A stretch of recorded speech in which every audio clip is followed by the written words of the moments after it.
Bien, bonsoir à toutes et à tous et bienvenue dans cette soirée Babel qui est organisée dans le cadre des poètes qui a lieu cette semaine et avec le soutien du service culturel de Sorbonne Université que je remercie. Alors, cette soirée se propose de faire entendre de la poésie qu'on lit trop souvent de façon muette, à part soi, dans des livres, et de faire entendre des langues aussi, des langues très connues comme l'anglais, l'allemand, qu'on entend souvent malgré tout, mais aussi des langues moins connues et même qu'on n'entend jamais. On va entendre ce soir par exemple de l'occitan ancien, de l'époque des troubadours, et j'espère que ça sera l'occasion de retrouver un peu le chemin de l'accès sensible à la poésie et aux langues, à ce qu'elles nous donnent à entendre.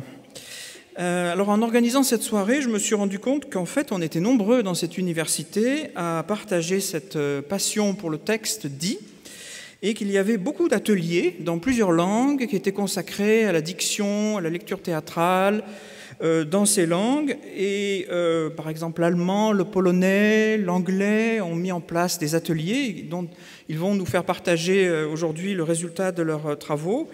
Et donc l'idée était de s'associer un peu, de mettre en commun toutes ces initiatives, et je les remercie vivement, ainsi que tous les autres participants qui seront donc des enseignants, des étudiants, qui vont choisir de lire les poèmes de leur choix de façon très subjective. C'est des poèmes qui ont été choisis par leur goût, leur passion, et ils nous diront pourquoi peut-être ils les ont choisis. Et ils vont nous faire voyager dans les lieux, les langues, les temps, puisqu'en fait on va traverser des poètes du 7e siècle jusqu'au 2018, je crois que c'est le poème le plus récent, donc de l'ultra-contemporain. On va traverser un peu toutes ces cultures. Alors nous avons fait le choix de ne faire entendre que les versions originales, donc nous allons entendre les langues, les versions originales. Et dans le livret qui vous a été distribué, il y a toutes les traductions qui nous permettront de suivre un peu. Et certaines d'ailleurs de ces traductions sont originales. Je remercie les traducteurs qui ont vraiment fait les traductions pour cette soirée. Alors au terme de cette soirée, nous n'aurons certainement pas fait le tour de Babel, on en garde un peu pour la prochaine fois, mais on aura, j'espère, entendu une partie de ce que les poètes ont à nous dire. Alors, si vous le voulez, on commence peut-être par le portugais. Le portugais avec du portugais du Portugal, mais aussi du portugais du Brésil et du portugais d'Angola. Alors, on va entendre Stéphane Sousa Ferreira qui va nous lire un texte de Camões et Fernando Pessoa, ça c'est le portugais du Portugal.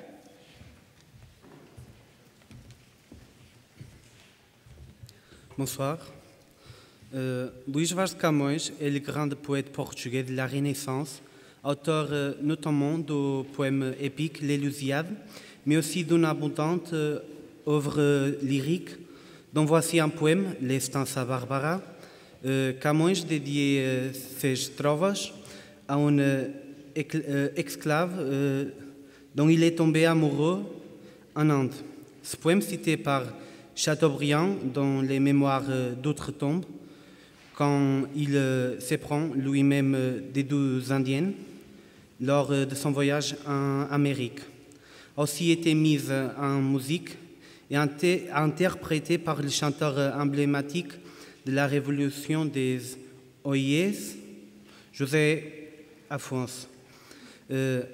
Endechas a uma cativa com quem andava de amores na Índia, chamada Bárbara.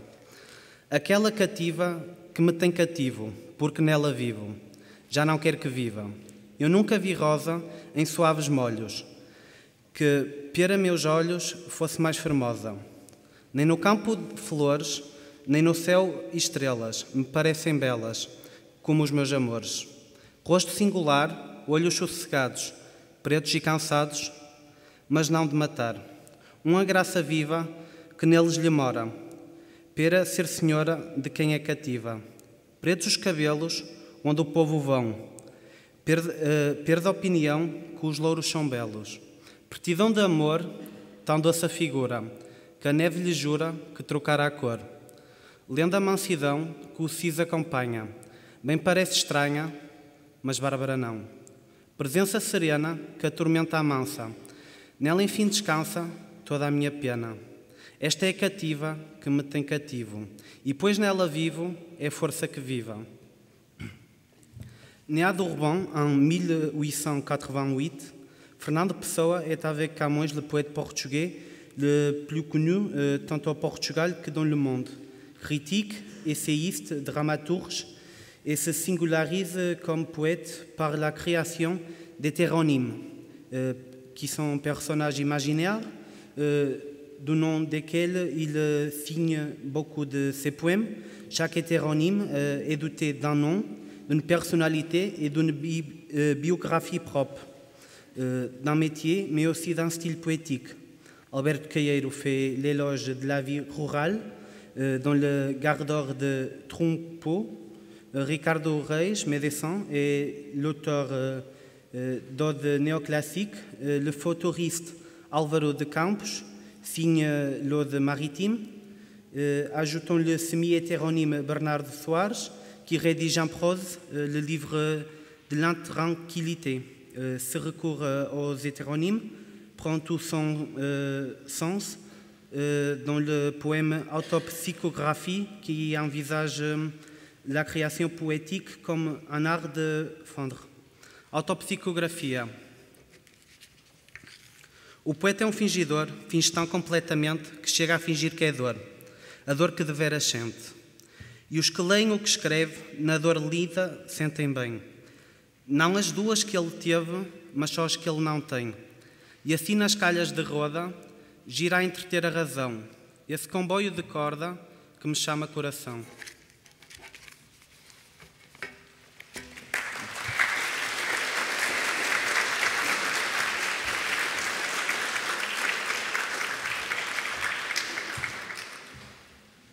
Et maintenant, donc, on a le portugais du Brésil, avec d'abord le portugais d'Angola, avec Paula Tavares, et le portugais du Brésil, Carlos Drummond de Andrade. C'est Jessica Assar qui va lire.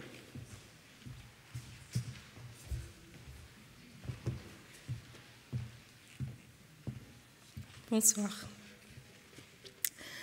Ana Paula Tavares est originaire de la province rurale du Huila, dans le sud de l'Angola. Et c'est du quotidien des femmes de cette région, dont la population est essentiellement composée de bergers, que la poétesse s'inspire pour écrire une poésie intime et sensuelle. O cercado. De que cor era o meu cinto de miçangas, mãe? Feito pelas tuas mãos e fios do teu cabelo, cortado na lua cheia, guardado do cacimbo, no cesto trançado das coisas da avó. Onde está a panela do provérbio, mãe? A das 3 pernas e asa partida que me deste antes das chuvas grandes no dia do noivado. De que cor era a minha voz, mãe? Quando anunciava a manhã junto à cascata e descia devagarinho pelos dias. Onde está o tempo prometido para viver, mãe? Se tudo se guarda e recolhe no tempo da espera, para lá do cercado. Carlos Drummond de Andrade, maintenant, est considéré comme l'un des noms les plus influents de la poésie brésilienne du XXe siècle, et j'en profite entre parenthèses pour corriger sa date de décès, qui apparaît comme 1967 sur le fascicule. En réalité, il est mort en 1987. Son écriture est imprégnée de l'intérieur des terres de l'État du Minas Gerais, d'où il est originaire. Son œuvre poétique se caractérise par le vers libre et par les relations d'infériorité, d'égalité ou de supériorité du sujet lyrique dans son rapport dialectique avec le monde. Le poème José illustre les sentiments d'abandon, de désespoir éprouvés par l'homme dans les grandes métropoles. Drummond aborde également la solitude et la difficulté du sujet à tisser des liens affectifs dans le poème Quadrilha, par le biais des tours et détours de la vie amoureuse. Quadrilha. João amava Teresa, que amava Raimundo, que amava Maria, que amava Joaquim, que amava Lili, que não amava ninguém. João foi para os Estados Unidos, Teresa para o convento, Raimundo morreu de desastre, Maria ficou para a tia, Joaquim suicidou-se. E Lili casou com J. Pinto Fernandes, que não tinha entrado na história. José. E agora, José? A festa acabou, a luz apagou, o povo sumiu, a noite esfriou. E agora, José? E agora você? Você que é sem nome, que zomba dos outros, você que faz versos, que ama, protesta. E agora, José? Está sem mulher, está sem discurso, está sem carinho, já não pode beber, já não pode fumar, cuspir já não pode. A noite esfriou, o dia não veio, o bonde não veio, o riso não veio a utopia, e tudo acabou, e tudo fugiu, e tudo mofou. E agora, José? E agora, José? Sua doce palavra, seu instante de febre, sua gula e jejum, sua biblioteca, sua lavra de ouro, seu terno de vidro, sua incoerência, seu ódio. E agora? Com a chave na mão, quer abrir a porta. Não existe porta. Quer morrer no mar, mas o mar secou. Quer ir para Minas, Minas não há mais. José, e agora? Se você gritasse, se você gemesse, se você tocasse a valsa vienense, se você dormisse, se você cansasse, se você morresse. Mas você não morre, você é duro, José. Sozinho no escuro, qual bicho do mato, sem teogonia, sem parede nua para se encostar, sem cavalo preto que fuja a galope, você marcha, José. José, para onde? Merci.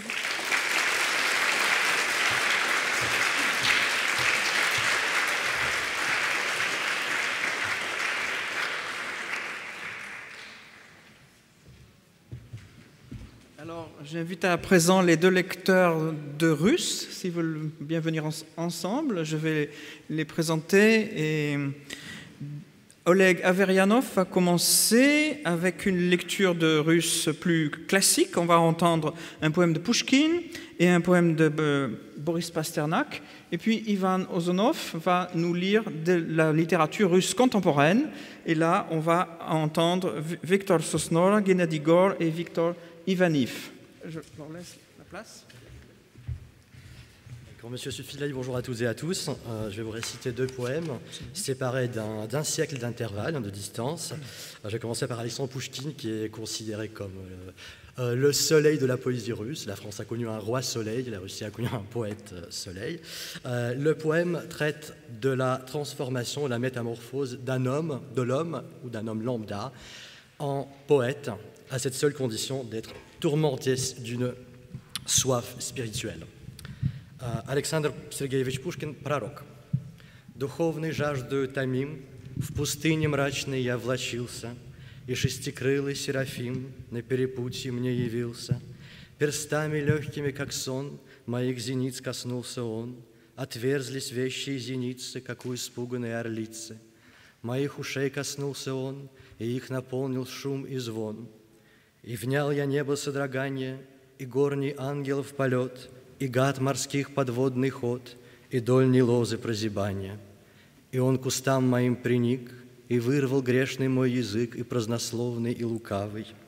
И жало мудрые змеи в уста замершие мои вложил десницу кровавой. И он мне грудь рассек мечом, и сердце трепетное вынул, и уголь, пылающий огнем, во грудь отверстую водвинул. Как труп в пустыне я лежал, и Бога глаз ко мне воззвал: «Восстань, пророк, и вишть, и внемли, исполнись волею моей, и, обходя моря и земли, глаголом жги сердца людей». Alors là, on va faire un saut d'un siècle et nous allons nous arrêter plutôt au lendemain de la Révolution russe en 1919. Le poème suivant est tiré du recueil de Boris Pasternak qui s'intitule Thèmes et variations. Le cycle étant intitulé Rupture. Ce sera le 7e poème de ce cycle. Мой друг, мой нежный, о точь-в-точь, как ночью в перелете с Бергена на полюс, валящим снегом с ног Гагар сносимый жаркий пух. Клянусь, о нежный мой, клянусь, я не неволюсь, когда я говорю тебе забудь, усни, мой друг. Когда, как труп затертого до самых труб норвежца, в видении зим, не движущих заиндевелых мачт, ношусь в сполохах глаз твоих шутливым, спи, утешься, до свадьбы заживет мой друг, угомонись, не плачь. Когда совсем как север, вне последних поселений, украдкой от арктических и неусыпных льдин, полночным куполом полощущий глаза слепых тюленей, я говорю тебе, не три их, спи и забудь, все вздор один. Merci.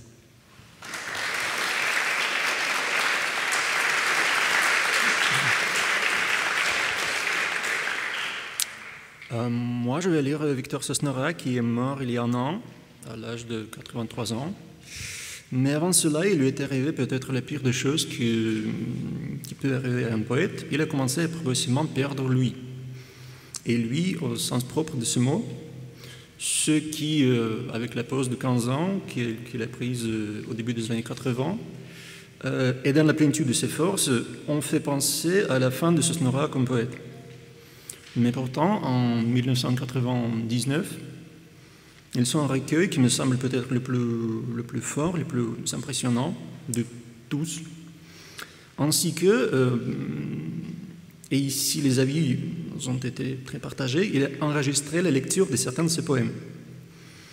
Mais comme en ce moment il n'entendait déjà pas très bien, sa lecture de certains de ses poèmes, sa lecture trouble et bien souvent effraie puisqu'il, sans s'entendre, avec sa voix démoniaque, sa voix une espèce d'outre-tombe, il partait du rythme et de la mélodie de ses poèmes qui n'étaient pas été détectables à personne à part lui. Et je vais essayer donc de proposer ce qu'on appelle dans la musique la reprise de l'un de ces enregistrements. В зале живописи. Элизиум зал был в забралах и в людях, в бациллах любви, в мефистофелях флегмы, в окнах и в холстах, в зарешоченных люках. Две флейты играла, две флейты. У Бога у губ киноварь мастика, малиновый мед, и ресницы смеются. В отверстиях олова змей и музыка. Две флейты играла, как два семиуста. Растение рая, перчатка из лайки, зеница монгольская, челка до грива, девица с двойными глазами, о златы. Две флейты играла, два дива. Ценитель Цербер, бубенец каравана, о милый послушник, Налим посетитель. И только моя голова горевала, что нечего чтить, некому поклониться. Геннадий Гор est un écrivain soviétique. Il était connu de son vivant comme un auteur des romans de science-fiction des années 60. Les romans qui, comme beaucoup de romans de science-fiction de cette époque, s'interrogent surtout sur la condition humaine, sur la place de l'homme dans le monde. Les romans qui avaient du succès, les romans bien écrits, mais les romans provocateurs, les romans d'avant-garde, non, pas du tout. Pourtant, Gennady Gor, il y a eu une espèce de découverte de Gennady Gor qui s'est passée dans les années 2000.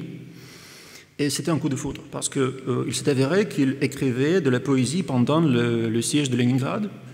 Et c'est la poésie de blocus, mais ce n'est pas la poésie sur le blocus. Car d'écrire les réalités du blocus, quand on est enfermé là-dedans, ça ne sert à rien et ça n'intéresse au fond personne. En revanche, le monde de blocus, le monde terrible, le monde assez hermétique et sans issue, est celui du rêve, vu de l'intérieur, d'un rêve à sa propre, qui a une espèce de sa propre logique, sa propre vitesse. Et cet état dans lequel l'avant-garde des années 20 entrait et dont elle sortait à volonté, Gennady Gor est resté enfermé par les circonstances.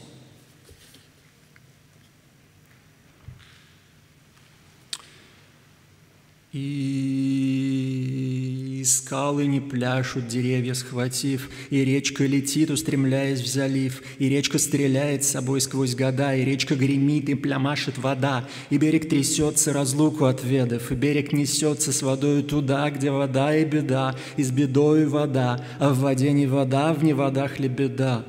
В лебеде человек, тишиной пообедав, в лебеде человек, человек этот я. Как попал я сюда?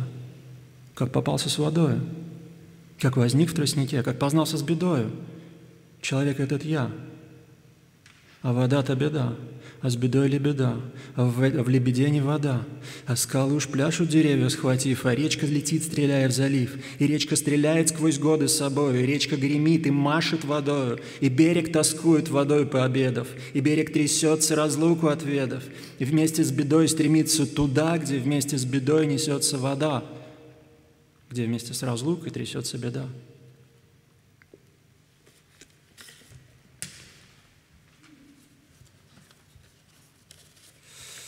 Le troisième poète que je voulais lire, c'est Victor Ivanev. Et il a voulu avoir assez de temps pour tout dire. Mais ce qu'il voulait raconter, paraît-il, lui brûlait de l'intérieur. Et il fallait le mettre en page à chaud, sans trop le rectifier et corriger. Et on dirait, le flou associatif ou le fonctionnement réel de la pensée, on parlerait aussi de l'écriture automatique. Mais la plupart du temps, on a l'impression qu'il veut juste raconter les aventures, ce qui s'est réellement passé. Et même en le sachant, Récit sur Polechka est particulièrement difficile à suivre. C'est un mélange incroyable et en même temps peu abordable des images, des associations, des personnes et des registres de langue. En revanche, ce flux... on s'aperçoit très vite que ce n'est pas la signification des mots ou la syntaxe qui compte, mais plutôt la vitesse, plutôt l'énergie et plutôt la sonorité.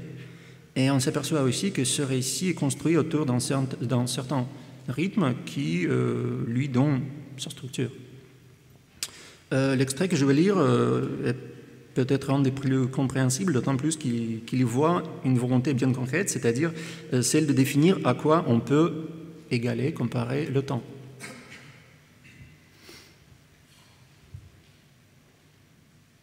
Вбегаю на станцию, как пятно родимое, наступает приход, и тут же приходит мне кабзда.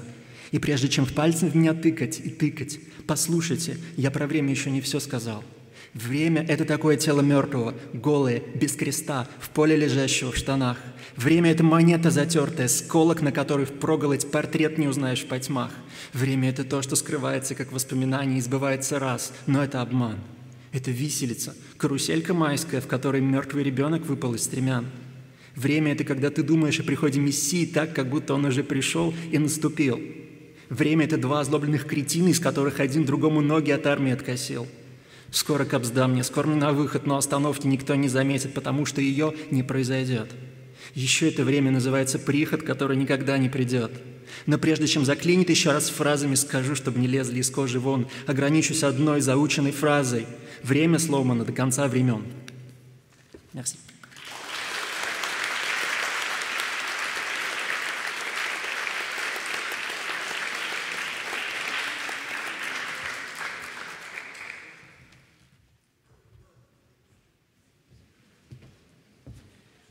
Alors on va faire un saut dans le temps, là, avec un troubadour occitan du XIIIe siècle, Guillem de Cabestany, le Doux Souci, qui sera lu par Francisco Garcia, qui lira tout de suite après aussi du catalan, plus récent, donc un texte de Miquel Martí i Pol, Lettre à la douleur, qui date de 1985.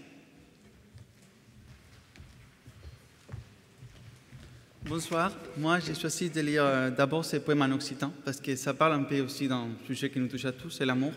Et c'est l'amour plutôt pour la jeune fille qu'on vient d'aimer.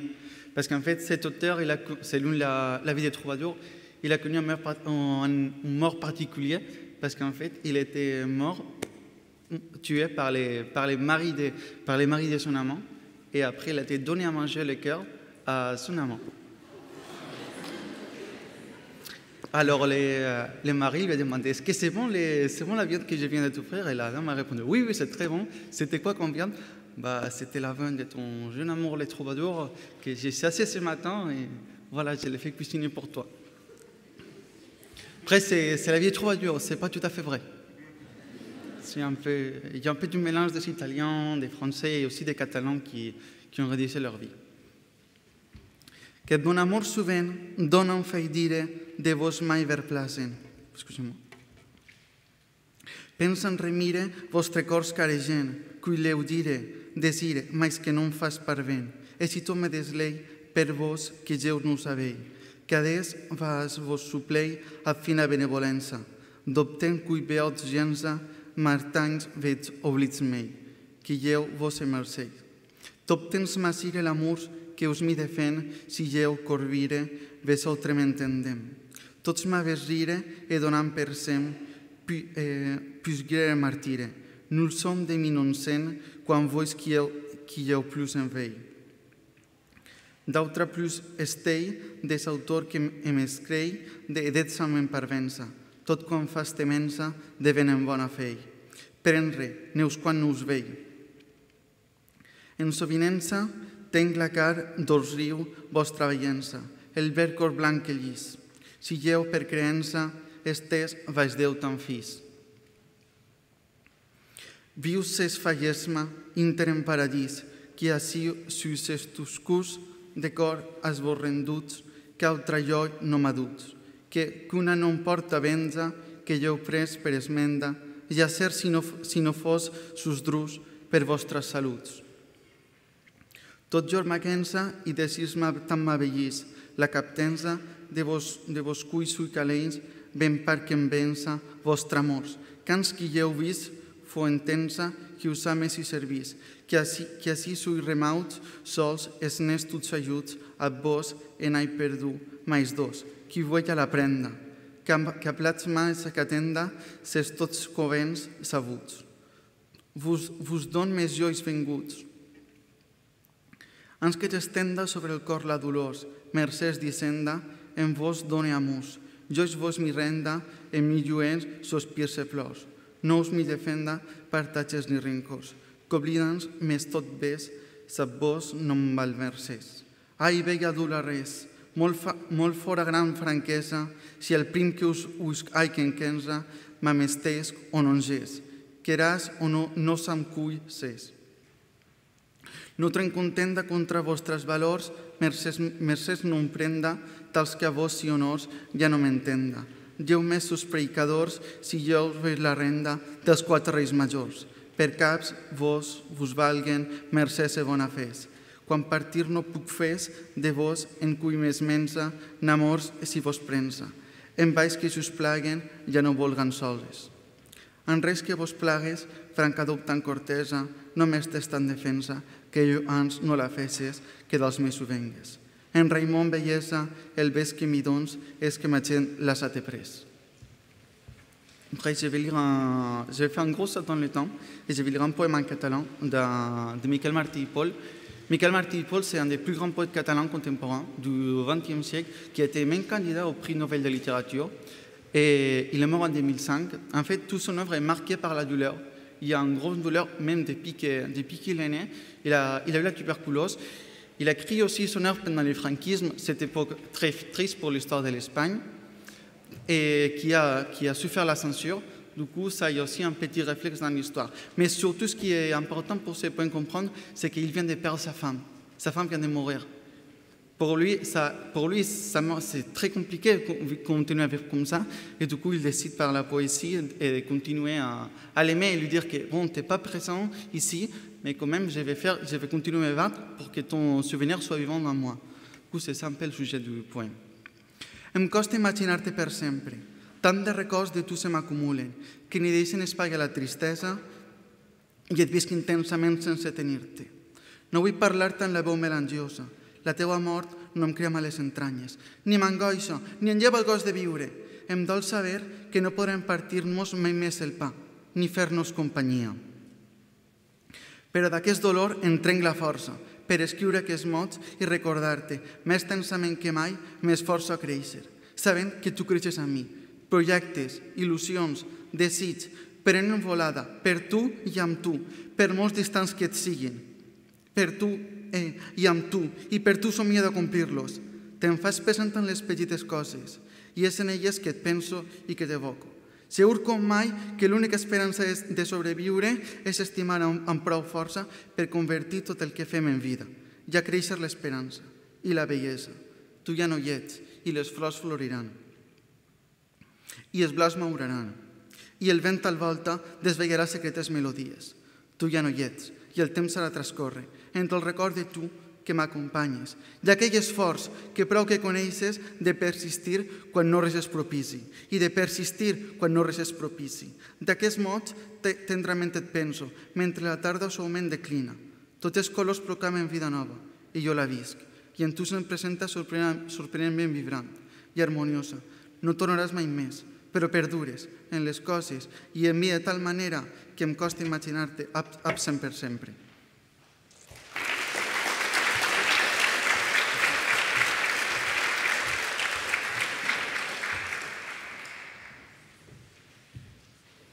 Je vais peut-être inviter les 4 lecteurs d'anglais qui vont nous lire de la poésie américaine et assez contemporaine, voire très contemporaine.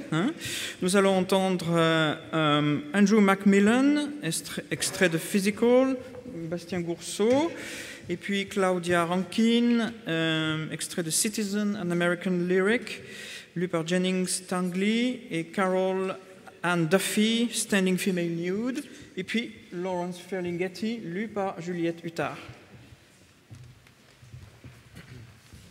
Alors, merci Gilles. Effectivement, nous avons choisi en fait pour représenter l'anglophonie ce soir 4 voix de la poésie vive, 4 contemporains, mais qui sont originaires respectivement du nord de l'Angleterre. C'est Macmillan, d'Écosse, de la côte est et de la côte ouest des États-Unis. Donc 4 voix bien distinctes, mais qui célèbrent toute la singularité et l'oralité, et qui s'efforcent, vous le verrez, de rompre avec quelques-uns des stéréotypes dont sont captifs le masculin, le féminin, le tricolore black, blanc, beurre, et enfin le régional et le national. Bonsoir. Donc moi je vais vous lire un poème de Andrew Macmillan, qui est un jeune poète du Yorkshire, qui a à peine 30 ans.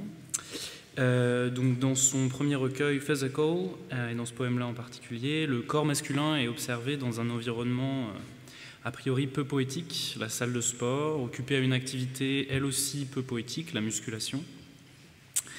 Mais en fait dans le poème, comme vous le verrez, cette trivialité et les normes de genre qui la sous-tendent sont envisagées sous l'angle de la vulnérabilité. Et la vulnérabilité que ces corps cherchent à cacher devient matière à célébration. Je pense que vous entendrez que le poème a quelque chose de la litanie, voire de la prière. Pour présenter un peu plus Macmillan, son regard décalé est influencé par une exploration de l'expérience homosexuelle pour laquelle il s'inspire du grand poète anglo-américain Tom Gunn, ainsi que par sa lecture du célèbre de Philip Larkin, qui est le grand poète anglais de l'ordinaire et du trivial.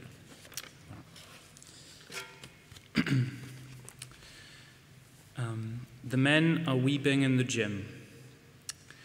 The men are weeping in the gym, using the hand dryer to cover their sobs. Their hearts have grown too big for their chests. Their chests have grown too big for their shirts. They are dressed like kids who have forgotten their game skit. They're crying in the toilet, and because they have built themselves as statues, this must mean that God has entered them. They're wringing their faces like sweat towels in the sink. Their veins are about to burst their banks. They are flooding out on themselves onto the tiles. They've turned water into protein shakes. They've got too close to the mirrors. They've got too close to the glass. And now they are laying in the broken pools of their own faces.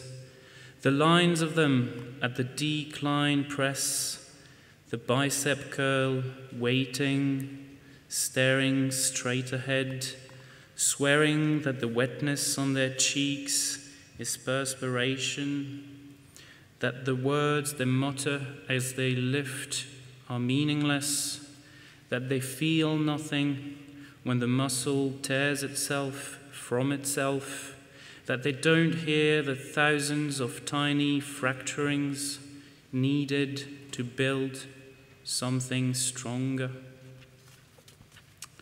Et c'est moi qui vais présenter le poème suivant qui sera lu par Eleanor. Donc, ça s'appelle Standing Female Nude. C'est un poème de Caroline Duffy, un monologue dramatique clairement d'inspiration féministe, qui renverse les rapports traditionnels de représentation des corps féminins et qui fait entendre la voix d'une prostituée, dont on comprend qu'elle sert de modèle pour un peintre dont on suppose qu'il s'agit de Georges Braque. Caroline Duffy est un très grand nom de la poésie britannique contemporaine, et elle s'est fait connaître justement par ses monologues qui donnent une voix à des femmes oubliées de l'histoire, de la littérature ou de la mythologie. Madame Freud, Madame Faust, Miss Havisham, Madame Midas, pour en citer quelques-unes. Donc ce qu'elle cherche à faire, c'est de changer les manières d'entendre et de regarder en se réappropriant avec malice le geste subversif du cubiste Braque. Standing female nude. 6 hours like this for a few francs. Belly, nipple, arse in the window light. He drains the colour from me. Further to the right, madame. Do try to be still. I shall be represented analytically and hung in great museums. Bourgeoisie shall coo at such an image of a river whore. They call it art. Maybe. He is concerned with volume, space, I with the next meal. You're getting thin, madame, this is not good. My breasts hang slightly low, the studio's cold. In the tea leaves, I can see the Queen of England gazing on my shape. Magnificent, she murmurs, moving on. Makes me laugh. His name is George. They tell me he's a genius. There are times he does not concentrate and stiffens for my warmth. He possesses me on canvas as he dips the brush repeatedly into the paint. Oh, little man, you've not the money for the arts I sell. Both poor, we make our living how we can. I ask him, why do you do this? Because I have to. There's no choice, don't talk.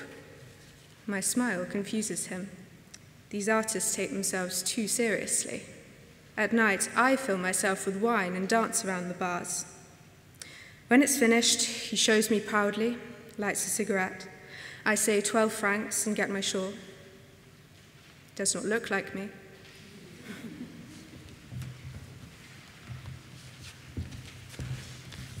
Bonsoir. Dans Citizen and American Lyric, Claudia Rankine dresse le portrait de l'Amérique contemporaine que certains, sous la présidence Obama, ont voulu qualifier de trop tôt de post-racial. Cet objet inclassable, devenu un classique aux États-Unis, ne nous rappelle que trop bien que le racisme tue encore aujourd'hui aux États-Unis et ailleurs. Réunis dans le contexte du mouvement Black Lives Matter, les poèmes en prose, photos et vidéos qui composent ce recueil dénoncent les violences policières quotidiennes envers les Afro-Américains. Le titre du poème que je vais lire, July 13th, 2013, correspond à la date de l'acquittement du meurtrier de Trayvon Martin, ce jeune Afro-Américain de 17 ans, tué parce qu'un voisin vigilant l'avait jugé menaçant, alors qu'il ne portait pas d'armes. La nouvelle de l'acquittement vient scander le poème comme un refrain, 12 fois par demi-heure. Le recueil vient de paraître en français aux éditions L'Olivier, sous le titre Citizen, Ballade américaine. July 13th, 2013. A friend writes of the numbing effects of humming, and it returns you to your own sigh. It's no longer audible. You've grown into it. Some call it aging, an internalized liquid smoke blurring ordinary ache. Just this morning, another. What did he say? Come on, get back in the car. Your partner wants to face off with the mouth, and who knows what handheld objects the other vehicle carries.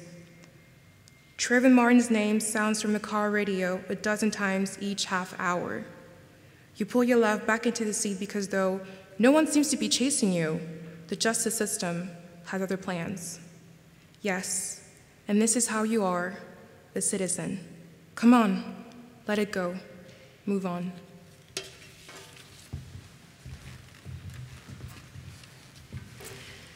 Alors, pour clore ce chapitre anglophone, j'ai choisi un poème de Lawrence Ferlinghetti, poète californien qui fêtera bientôt, dans 2 semaines exactement, ses 101 ans.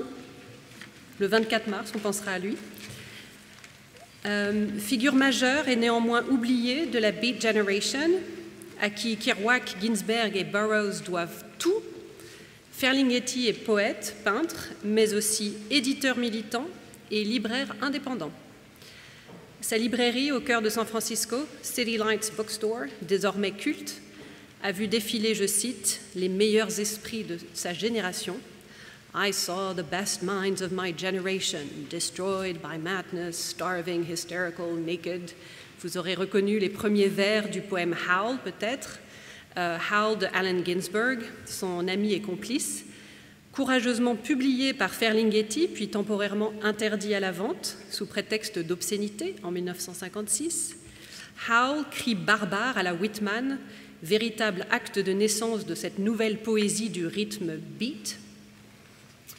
Le poème de Ferlinghetti, J'attends, est paru peu après, en 1958, et il a été conçu pour un accompagnement jazz qu'il faudra, hélas, vous contenter d'imaginer ce soir. Mais Gilles Sioufi n'a pas dit son dernier mot. Peut-être à l'avenir, il y a déjà le piano. I'm waiting.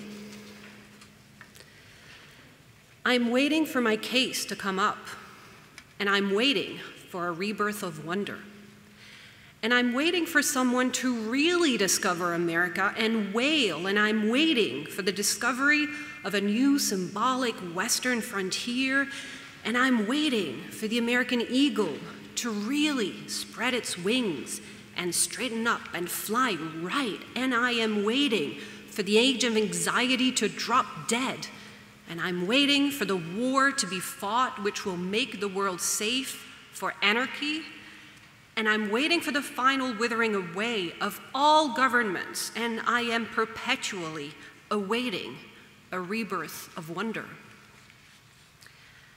I'm waiting for my number to be called, and I'm waiting for the Salvation Army to take over, and I'm waiting for the meek to be blessed and inherit the earth without taxes.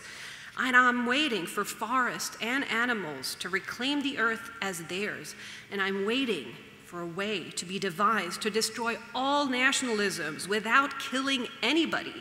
And I'm waiting for linnets and planets to fall like rain, and I'm waiting for lovers and weepers to lie down together again in a new rebirth of wonder. I am waiting for the day that maketh all things clear, and I'm waiting retribution for what America did to Tom Sawyer, and I'm waiting for Alice in Wonderland to retransmit to me her total dream of innocence, and I'm waiting for Child Roland to come to the final darkest tower, and I'm waiting for Aphrodite to grow live arms and a final disarmament conference in a new rebirth of wonder.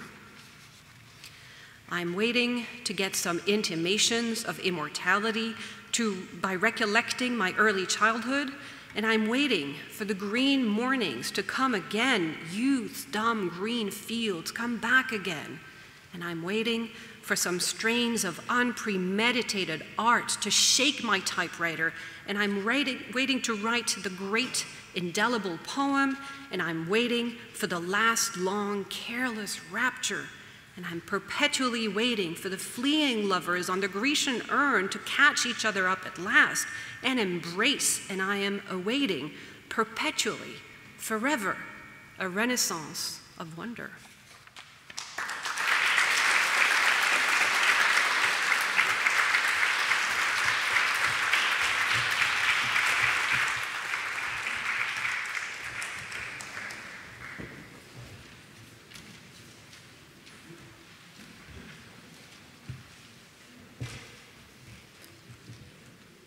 Alors j'invite à venir les lecteurs de polonais.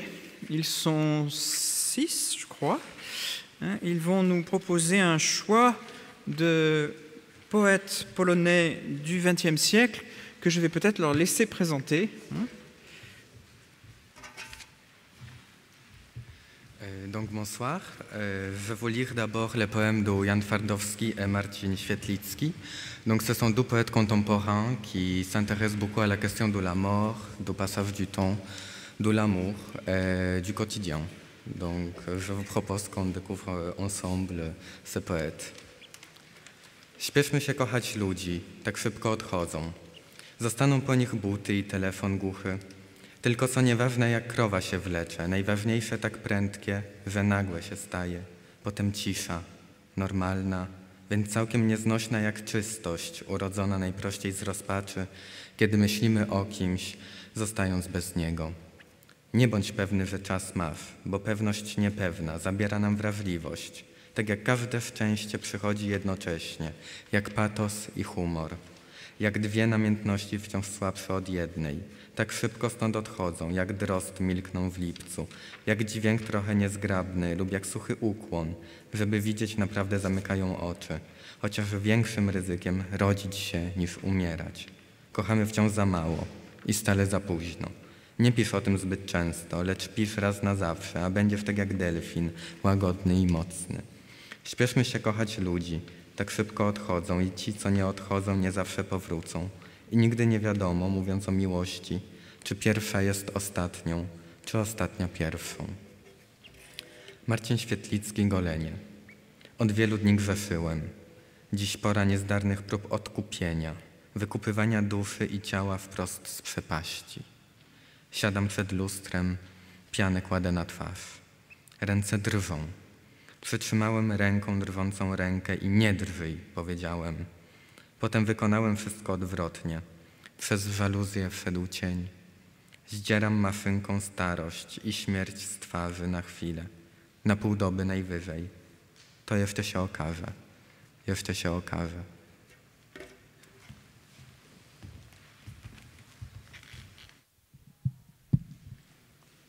Andrzej Bursa. Języki obce. Czy twój ojciec pali fajkę? Tak, mój ojciec pali fajkę. Yes, my father smokes the pipe. Powtórz to zdanie. Otworzy ci ono okno na świat. Gdy będziesz siedział na Broadwayu, w barze piękniejszym niż oczy szatana, spytają cię niezawodnie, czy twój ojciec pali fajkę. Wtedy odpowiedz z uśmiechem, yes, my father smokes the pipe. Widzisz, jak to będzie cudownie?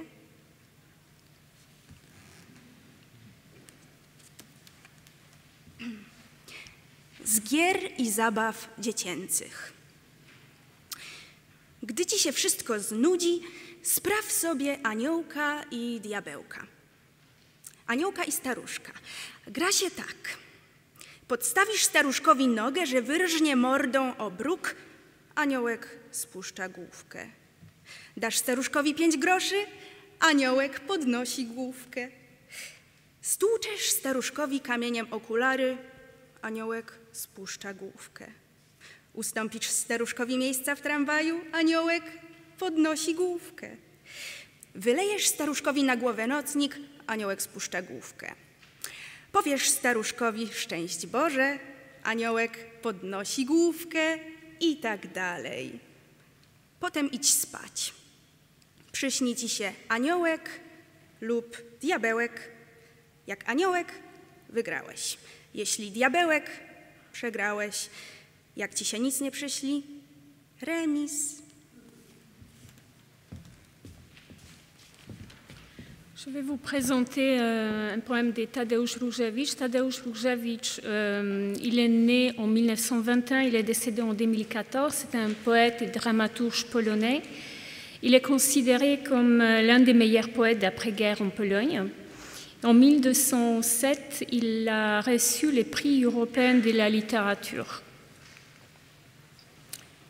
List do ludożerców. Kochani ludożercy, nie patrzcie wilkiem na człowieka, który pyta o wolne miejsce w przedziale kolejowym. Zrozumcie, inni ludzie też mają 2 nogi i siedzenie. Kochani ludożercy, poczekajcie chwilę. Nie depczcie słabszych, nie zgrzytajcie zębami. Zrozumcie, ludzi jest dużo, będzie jeszcze więcej, więc posuńcie się trochę, ustąpcie.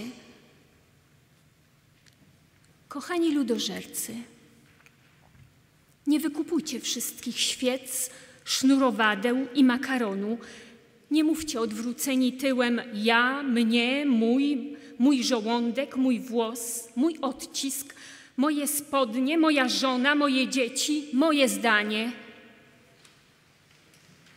Kochani ludożercy, nie zjadajmy się, dobrze? Bo nie zmartwychwstaniemy, naprawdę. Deuxième poème, je vais vous présenter de Czesław Miłosz. Czesław Miłosz, il est né en 1911, il est décédé en 2004. C'est un poète, romancier, essayiste et traducteur polonais. En 1980, il a obtenu prix Nobel de la littérature. Koniec świata. Dzień końca świata. Pszczoła krąży nad kwiatem nasturcji. Rybak naprawia błyszczącą sieć. Skaczą w morzu wesołe delfiny. Młode wróble czepiają się rynny. I wąż ma złotą skórę, jak powinien mieć. W dzień końca świata kobiety idą polem pod parasolkami. Pijak zasypia na brzegu trawnika.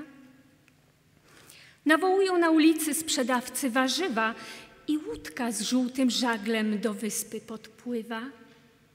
Dźwięk skrzypiec w powietrzu trwa i noc gwiaździstą odmyka. A którzy czekali błyskawic i gromów, są zawiedzeni. A którzy czekali znaków i archanielskich trąb, nie wierzą, że staje się już. Dopóki słońce i księżyc są w górze, dopóki trzmiel nawiedza róże, dopóki dzieci różowe się rodzą, nikt nie wierzy, że staje się już. Tylko siwy staruszek, który byłby prorokiem, ale nie jest prorokiem, bo ma inne zajęcie, powiada, przewiązując pomidory: innego końca świata nie będzie. Innego końca świata nie będzie.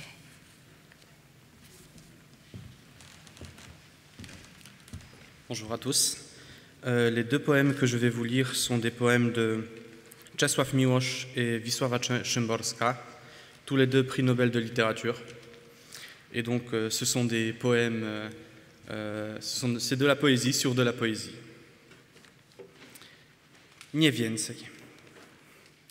Powinienem powiedzieć kiedyś, jak zmieniłem opinię o poezji.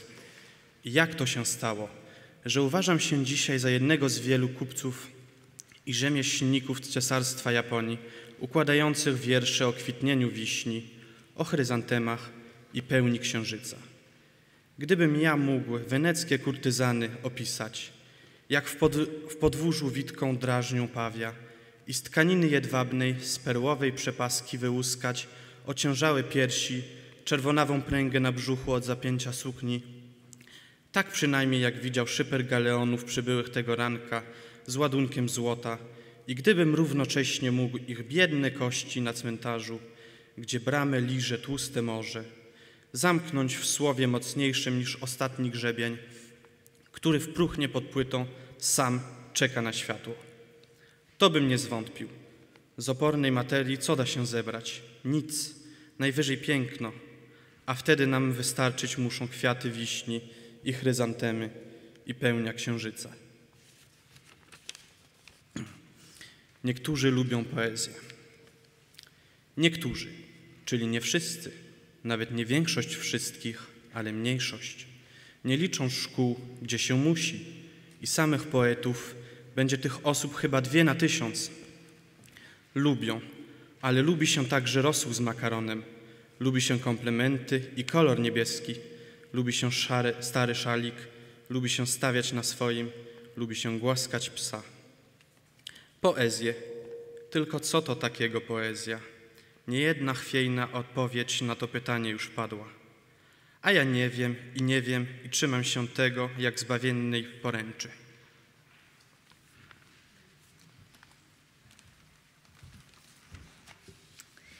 Je vais vous présenter un poème pour les enfants et c'est à vous de deviner de quoi il s'agit.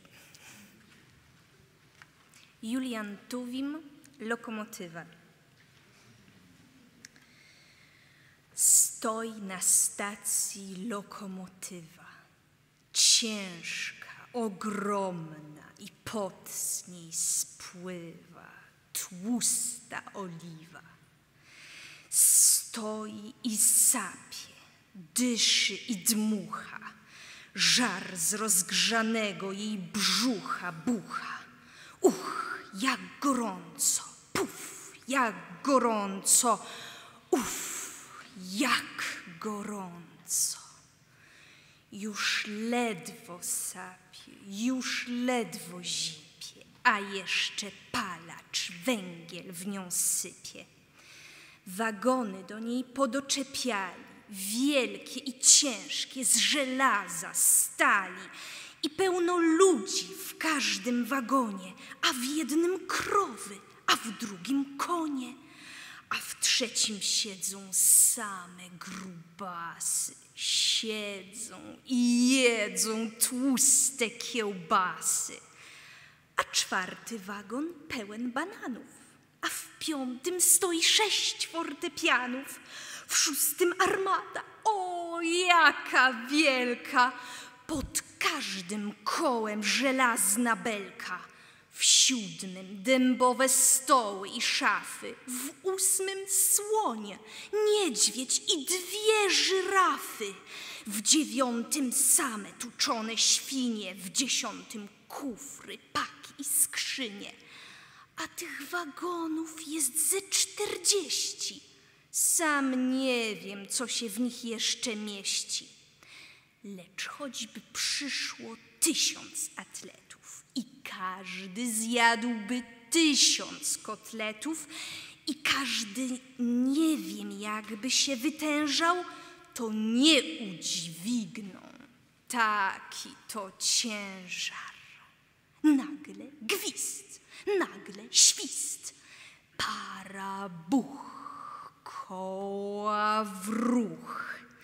Najpierw powoli, jak żółw ociężale, ruszyła maszyna po szynach ospale. Szarpnęła wagony i ciągnie z mozołem i kręci się koło za kołem i biegu przyspiesza i gna coraz prędzej i dudni i stuka, łomoce i pędzi. A dokąd to? A dokąd? A dokąd? Na wprost. Po torze, przez most, przez góry, przez tunel, przez pola, przez las i spieszy, by zdążyć na czas. Do taktu turkoce i puka i stuka, to takto, to takto, to takto, to takto, to. Gładko, tak lekko, tak toczy się w dal, jak gdyby to była piłeczka, nie stal. Nie ciężka maszyna, zziajana, zdyszana, lecz fraszka, igraszka, zabawka blaszana. A skądże to, jakże to, czemu tak gna? A co to, to co to, to kto ta Kto to tak pcha, że pędzi, że wali, że bucha, buch, buch. To para gorąca wprawiła to w ruch. To para, co z kotła rurami do tłoków, a tłoki kotłami ruszają z dwóch boków. I gnają, i pchają, i pociąg się toczy, bo para te tłoki wciąż toczy i tłoczy. I kotła turkocą, i puka, i stuka. To tak to, to tak to, to tak to, to tak to, to.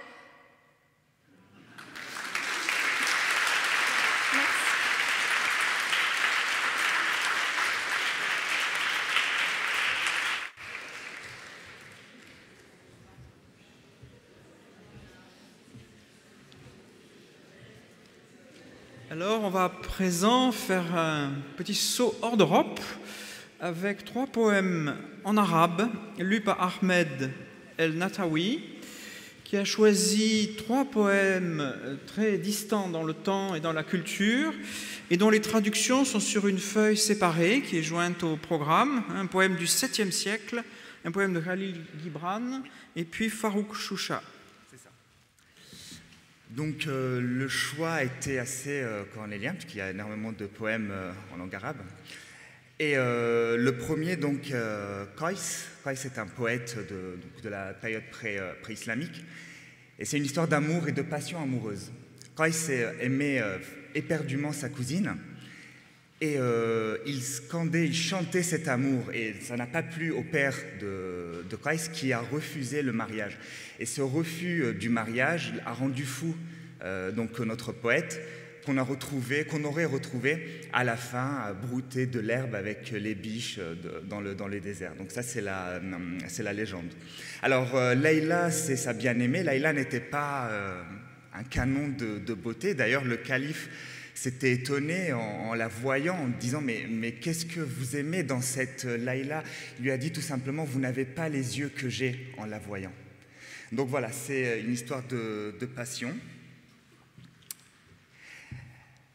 أيا هاجر ليلى قد بلغت بي المدى وزادت على ما لم يكن بلاغ الهجر عجبت لساع الدهر بيني وبينها فلما انقضى ما بيننا سكن الدهر فيا حبها زادني جواء كل ليلة ويا سلوة الأيام موعدك الحشر تكاد يدي تندى إذا ما لمستها وينبت في أطرافها الورق الخضر ووجه له دباجة قريشية بها تكشف البلوى ويستنزل الكتر ويهتز من تحت الثياب قوامها كما اهتز غصن البان والفنان والندر فيا حبذا الأحياء ما دمت فيهما ويا حبذا الأموات إذا ضمك القبر وإن لتعروني لذكرك نفضة وإن لتعروني لذكرك نفضة كما انتفض العصفور بلالة القطر. Donc ça c'est le premier poème. Le deuxième poème est une chanson de paix.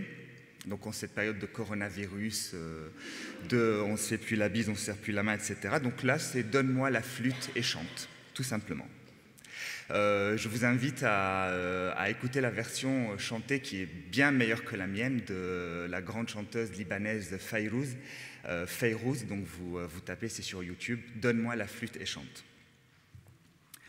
أعطيني الناي وغني فالغنى سر الوجود وأنين الناي يبقى بعد أن ينفى الوجود هل اتخذت الغاب مثلي منزلا دون القصور فتتبعت السواقي وتسلقت الصخور هل تحممت بعطري وتنشفت بنور وشربت الفجر خمرا من كؤوس من أثير أعطني الناي وغني فالغنى سر الوجود وأنين الناي يبقى بعد أن ينفى الوجود هل جلست العصر مثلي بين جفنات العنب والعناقيط ددلت كوثريات الذهب هل فرشت العشب ليلا وتلحفت الفضا زاهدا فيما سيأتي ناسيا ما قد مضى. أعطيني الناي وغني فالغنى سر الوجود وأنين الناي يبقى بعد أن ينفى الوجود. أعطيني الناي وغني وانسى داء والدواء إنما الناس سطورا كتبت لكن بماء.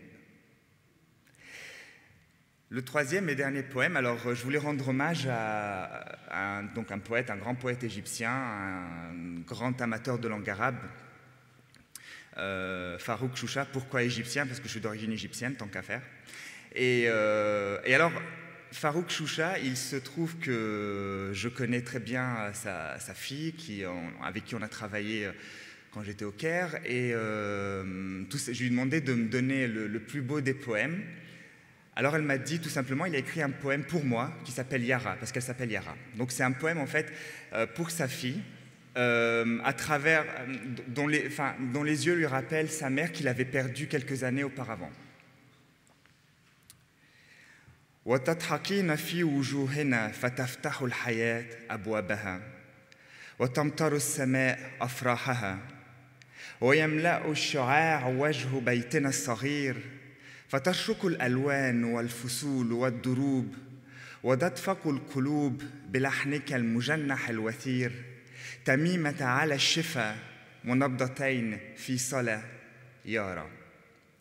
وأنت حلوة تقفزين تمرحين تعبثين وتخطفين كل مقتنى وتهربين وتلتقين ها هنا وها هنا أغرود الطفولة المزقزقة مالئ عيني ظلالة الضوء والتذكار خيوطها تمتد تنسج الأمان والأشعار ألمح في عينيك وجه أمي الذي ودعته قبل سنين وعاد لي من رحلة الزمان حانيا مؤنسا وحين أحتويك تهتز الضلوع ترتجف يسيل شيئا من عيوني المطرقة يناسب شيئا في مصارب الحنايا وتصبحين يا ابنتي أمي وتدفق الحنان سحابة من الدموع والشجون والرضا وتحتويك مقلة ثم يخفو رأسك الصغير تستدير في وداعة يدي ويشرق النهار يا صغيرتي عينيك لي منار عينيك لي مرايا. هل جئتنا في زمن قبيح كنصاير الزمان ويصبح الوجود فاقد المعاني حياة مفعمة تفتح الدروب في وجوهنا ويشرق الأمل تمتد رحلة الحياة نكتوي بحسبة السنين والأجل وتسبق الخطى أحلامنا الصغيرة المنمنمة من أجل يومك الجديد عمرك المديد يا ملاكنا الفريد فلتتسق في أصبعيك عندما يرقصان اللحن أغنيتنا ولننطلق من بين لثغة الحروف في شفاهك الكرزية الألوان أمنياتنا ولينضغم في فيض حجمك الصغير فيض حبنا الكبير وليأتلق في هزة الإيقاعة من يديك من قوامك الطفلي لحننا المستسر السعيد يسكو شتائنا دثارا ويلهم الأمان والأشعار يارا. Merci.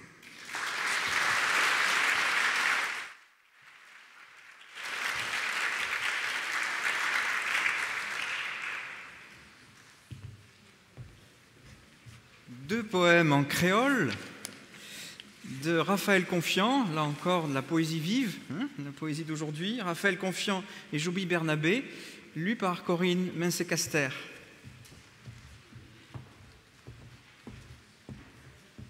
Bonsoir à toutes et à tous. Donc en fait, le premier poème, celui de Raphaël Confiant, on reprend un peu le thème de la problématique de la parole de jour et la parole de nuit. Donc la parole de jour sur les plantations d'esclaves, c'était celle qui était contrainte en quelque sorte, et la parole de nuit, c'est celle des conteurs qui, le soir, pouvaient raconter l'histoire du retour vers l'Afrique, etc. Mais il y avait une condition, c'est que la parole de nuit ne soit jamais proférée avant que la nuit ne soit tombée, sous peine d'être transformée en un animal quelconque. Et pour entrer dans le conte, il fallait toujours dire « écric », « écrac » et « mysticri » et « mysticrac », c'était les paroles, on va dire, d'ouverture du conte.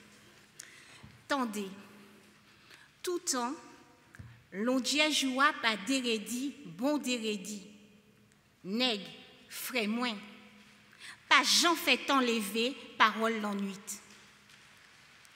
Ces bagailles gangans nous montrez-nous, ouais. Tout temps, sirène, pas mené, glingeden vini, pas tirer compte, pas voyer, ni cric, ni crac, pas 10 pièces, massacre, passe. C'est dans Ginet Mounka dit ça, c'est tout n'impornier ou que tout n'impornier, djelou grand ouvert. Alors le deuxième poème, c'est un poème de Joby Bernabé, mais qui est aussi un conteur, et c'est un poème qui rend compte de la problématique ambiguë, on va dire, du traitement de la femme. La mère est très magnifiée dans la culture créole et la femme est un peu plus discréditée. Donc il essaie de prendre ses distances avec ses points de vue en mettant en axe deux paroles, la parole commune, on va dire, sur la femme et sa propre parole. Donc en général, c'est dit assez vite. Ce sont, comme on dit pour le conte, des paroles en rafale, mais je le dirai naturellement moins vite, n'étant pas conteuse, et ça s'accompagne normalement du tambour. Bien. Femme flèche, qu'a tout les noms en colibri. Femme flèche, qu'a pitché nom en mythe entier. Femme fil, qu'a vlopé nom en glofilio. Femme fiel, qu'a fond fois nom est en coup de langue. Femme folle, qu'a panchenom en bout branchio. Foot femme flè, foot femme flèche, foot femme fil, foot femme fiel, foot femme folle, mais foot femme fort, foot. Les femmes fait en force pour fort. Femme can qu'a douci nom exie douyo. Femme gomme qu'a vlé des noms avec l'ofalio. Femme ram qu'a ram et nom avec l'eau en glosieyo. Femme lampe qu'a neye nom en glosieyo. Femme flamme qu'a brille les noms en débrayo. Foot femme can, foot femme nigam, foot femme ram, foot femme lampe, foot femme flamme. Mais foot femme fort, foot. Les femmes fait force pour fort.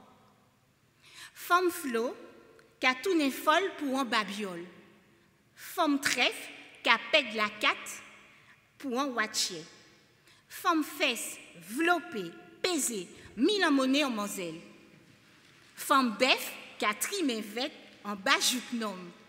Femme faible, qu'a chigné chaîne en toute chimée. Foot femme flot, foot femme trèfle, foot femme fesse. Foot femme bœuf, foot femme faible, mais foot femme fort, foot. Les femmes fait force pour fort.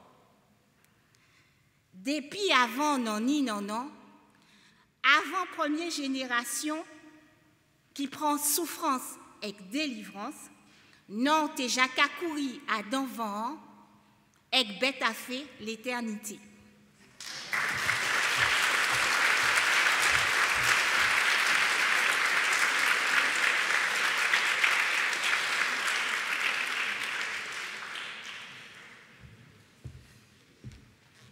Deux poèmes en espagnol à présent, donc j'invite Eva Leroux à venir les dire.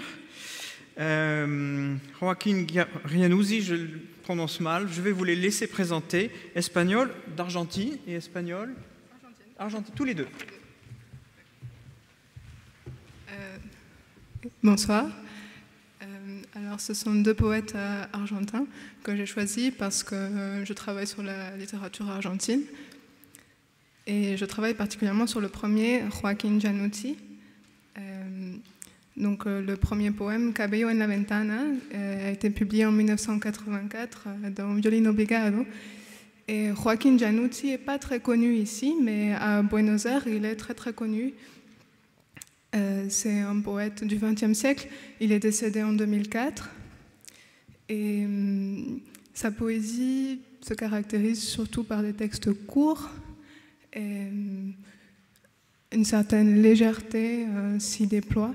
Et j'ai choisi ce poème parce qu'il me semblait assez représentatif de son écriture. Cabello en la ventana. Desde esta ventana abierta hacia la primavera, la distancia es azul. El cielo desmesurado soporta su propio vacío y clama por una relación con lo tangible. El espacio está hambriento de algo concreto. La primavera no acepta el ostracismo político del conjunto. Entonces llega mi hija con su espejo y peina su cabello negro para el mundo. Le deuxième poème est de Alfonsina Storni, une poétesse beaucoup plus connue en Europe, fin 19e, début 20e. Et sa poésie se caractérise surtout par des écrits sur le désir, la mort et l'amour. Et de même, j'ai choisi ce poème parce qu'il me semblait assez représentatif de son univers. Donc le rêve, El sueño. Yo vi dos soles rojos dominando el cielo, perlaban en sus rayos las luces de topacio, y tendí mis dos manos hambrientas de infinito para estrujar en ellas un inefable mito. Las pupilas del cielo, rojas como las pupilas del cielo, cegaron mis pupilas, soberbias en su anhelo de mirar cara a cara las toques de diamantes. Después, como un crujido de nudos que se quiebran, tempestades soberbias que en los mares se enhebran, parto de los dioses, un quejido de Dios, y bocas que se muerden en un supremo adiós. Más tarde una sonata más dulce que la miel, agonía de lirios en el jardín aquel, palacio de oro y oro donde habita una maga que ha dormido 100 años por maldición aciaga. Después, manos blancas desparramando rosas sobre el alma escondida y serena de las cosas. Un silencio de muerte, cansado y sepulcral, donde se prende el lotus venenoso del mal. Y después la mañana que llega a los cristales del cuarto miserable donde muerdo mis males. Y después otro día que se esboza en el lloro de mis días sin sol, de mis soles sin oro. Merci.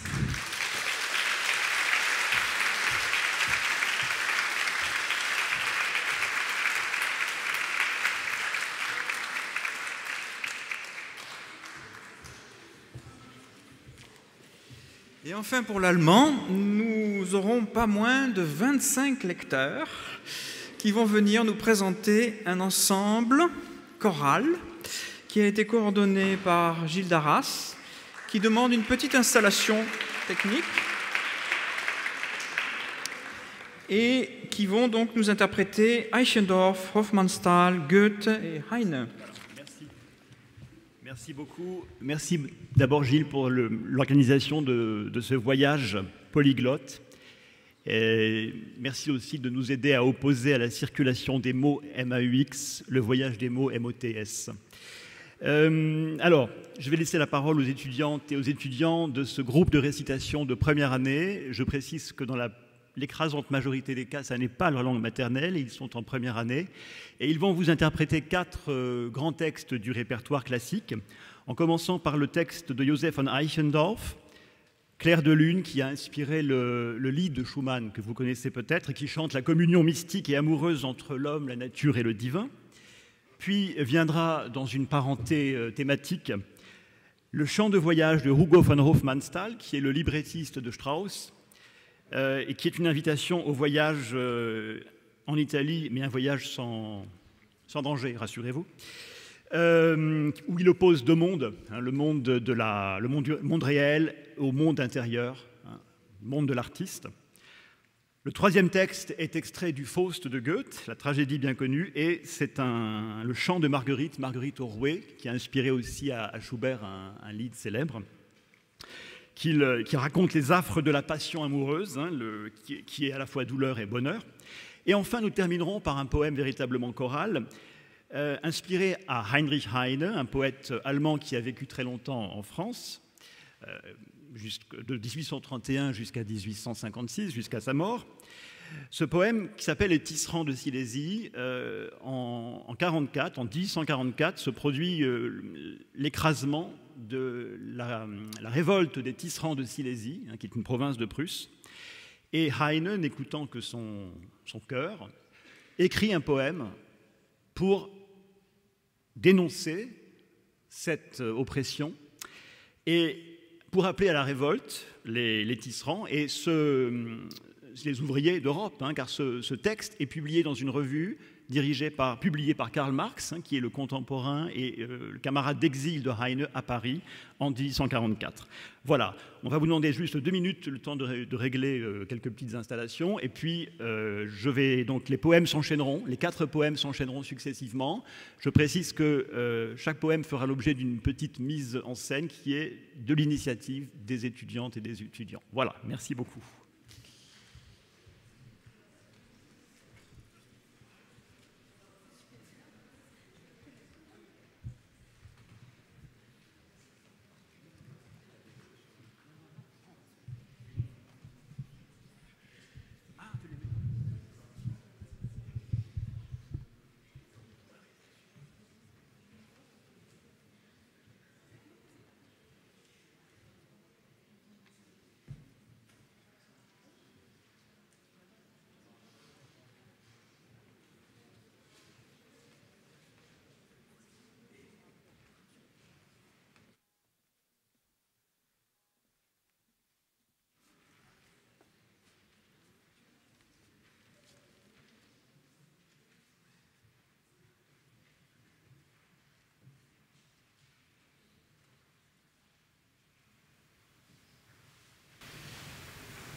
Mondnacht. Es war, als hätte der Himmel die Erde still geküsst, da sie im Blütenschimmer von ihm nun träumen müsst.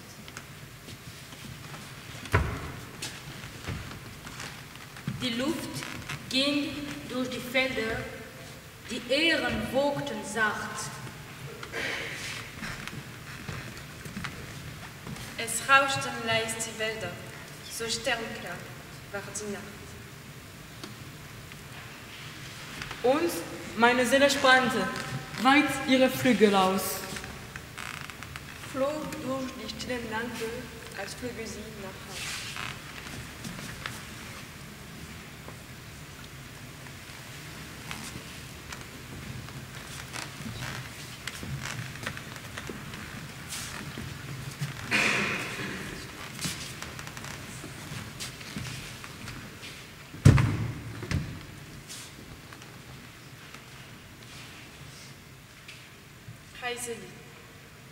Wasser stürzt, uns zu verschlingen.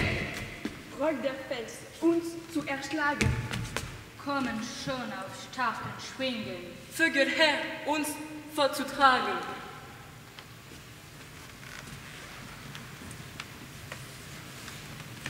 Aber unten liegt ein Mann. Früchte spiegeln ohne Ende. In den alterslosen Sinn.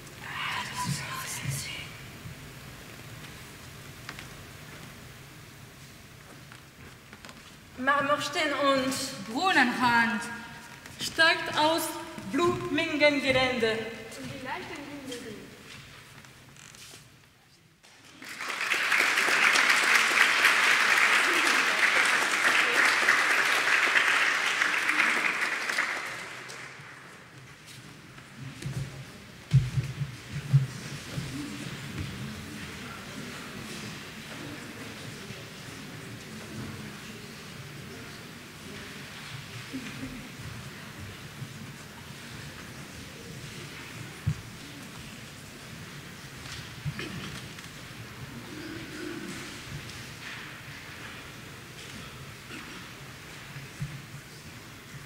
Meine Ruhe ist hin.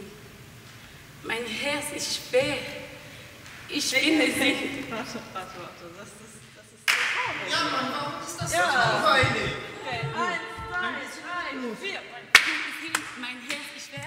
Ich finde sie nie mehr und nie mehr. Wo ich hin nicht ab, ist mir das Grab. Die ganze Welt ist mir vergeht. Mein armer Sinn ist mir verrückt. Mein armer Kopf ist mir zerstückt. Schwer. Nach ihm nur schau ich zum Fenster hinauf, nach ihm nur geh ich aus deinem Haus, sein Vorgang, sein Irrgestand, sein Mundeslächeln, sein Augengeweih. Und seine Rede, Zauberfluss, seine Hände Druck und ach, Sein Kuss! meine Ruhe ist hin. Mein Herz ist schwer. Ich finde sie nie mehr. Und nimmer mehr. 1, 2, 3, 4, meine Ruhe ist hin, mein Herz ist schwer. Ich finde sie nie mehr und nie mehr. Mein Busen drängt sich nach ihm in, ach durfte Spassen und Atem hin. Küssen ihn, so wie ich wollte, an seine Küsse vergeset.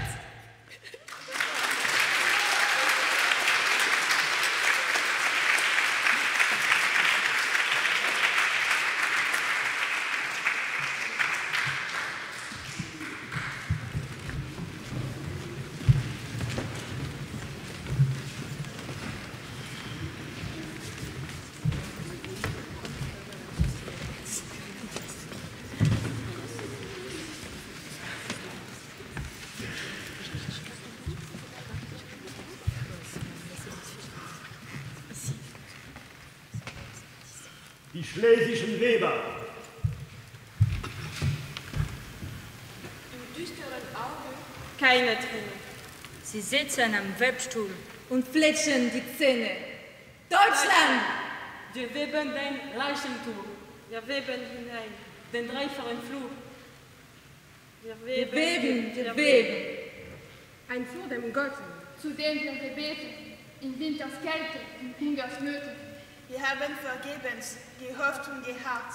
Er hat uns geäfft und gefoppt und genacht. Wir weben. Ein Fluch dem König der Reichen, Den unser Elend, nicht konnte erweichen. der den letzten Groschen von uns erpresst und uns wie Hunde erschießen lässt. Wir weben. Ein Fluch dem falschen Vaterlande, wo nur gedeihen, Schmach und Schande, wo jeder Blut früh geknickt. wo Fäulis und Mode den Wurm erquickt. Wir weben. Das Schiffchen fliegt. Der Webstuhl kracht, Wir weben emsig. Tag und Nacht. Alldeutschland. Wir weben dein Leichentuch, Wir weben hinein. Den dreifachen Fluch. wir weben. Wir weben. Wir weben. Wir weben. Wir weben. Wir weben. Wir weben. Wir weben. Wir weben. Wir weben. Wir weben.